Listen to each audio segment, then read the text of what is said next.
Halo teman-teman semua, pada video kali ini saya Haryanti Sintonga dengan NIM 71721414 akan menjelaskan tentang Go to Business Strategi.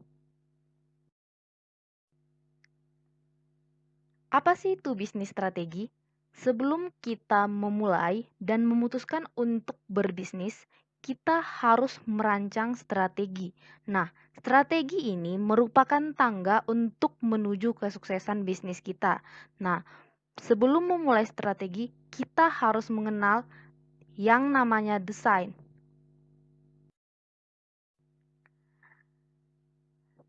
Kata desain biasa kita gunakan dalam kehidupan sehari-hari. Nah, desain itu ibarat daily vocab buat kita. Nah, desain itu tidak hanya sebuah kejadian, desain juga bukan hanya masalah estetika, desain juga bukan hanya sebuah produk. Kemudian yang selanjutnya, desain itu bukan masalah pengalaman. Jadi, teman-teman, desain itu adalah sebuah iteratif proses. Nah, iteratif proses itu bisa kita sebutkan dengan proses yang berulang-ulang. Proses yang berulang-ulang itu adalah proses yang selalu mengikuti perkembangan zaman dan selalu melahirkan inovasi-inovasi yang terbarukan.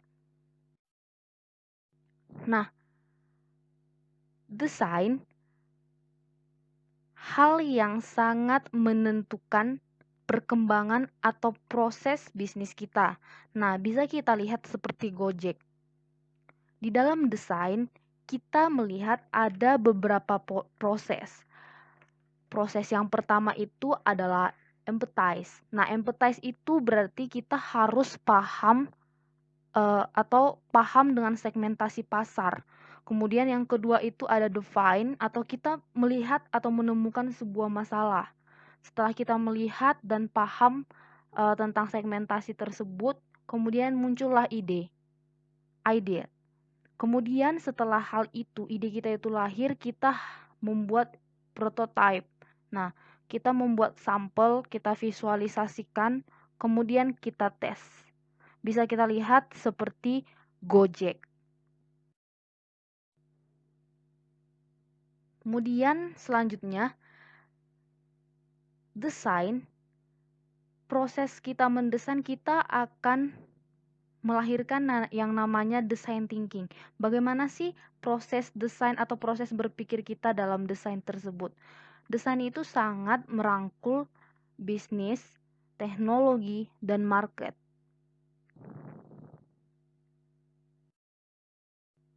Contoh sederhananya itu corak ukir Jepara.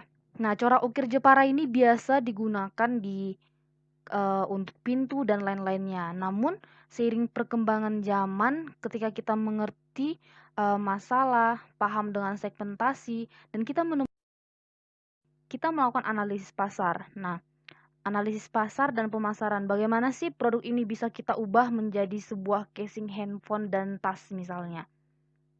Kemudian kita tentukan gambaran pasar kita melakukan face to face dengan konsumen, melayani melalui media sosial dan lain-lain. Kemudian kita tentukan target pasar yang kita tuju. Kita atur strategi pemasaran kita, baik dalam pengembangan usaha, pengembangan wilayah pemasaran, kegiatan promosi, strategi penetapan harga. Selain itu, kita melakukan analisis produksi, bagaimana pemilihan kayu yang sesuai, membentuk kayu menjadi yang diinginkan, dan kita akan menghasilkan produk. Artinya kita menemukan prototipe, kita visualisasikan, kita melahirkan sampel, kemudian kita tes. Laksanakan proses produksi, pemilihan, dan pengukuran kayu.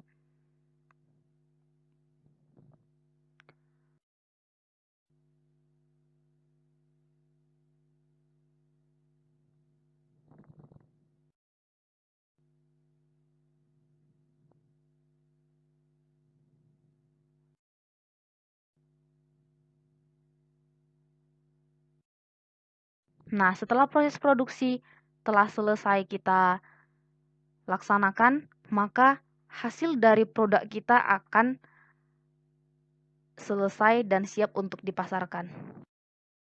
Selanjutnya kita perlu merencanakan pengembangan usaha kita. Bagaimana strategi pemasaran, bagaimana strategi produksi selanjutnya, bagaimana strategi organisasi dan sumber daya manusia, dan strategi keuangan tentunya. Kemudian kita lakukan analisis keuangan dari mulai bahan baku dan tinjau harga. Nah, kita perlu juga melaksanakan yang namanya analisis dampak risiko usaha. Bagaimana sih dampak risiko usaha kita ini terhadap masyarakat sekitar, terhadap lingkungan, terhadap analisis risiko usaha, terus bagaimana sih untuk mengantisipasi risiko usaha tersebut. Kita menganalisisnya melalui SWOT. Kita lihat tentang kekuatannya, kita lihat tentang kelemahan, kita lihat tentang peluang dari bisnis kita, kemudian kita lihat ancaman dari bisnis kita. Sehingga kita menghasilkan produk-produk yang kita inginkan dan siap untuk kita pasarkan setelah kita mendesain tadi. Demikian video GoTo bisnis strategi yang dapat saya sampaikan. Semoga video ini bisa membantu teman-teman semua. Selamat berbisnis.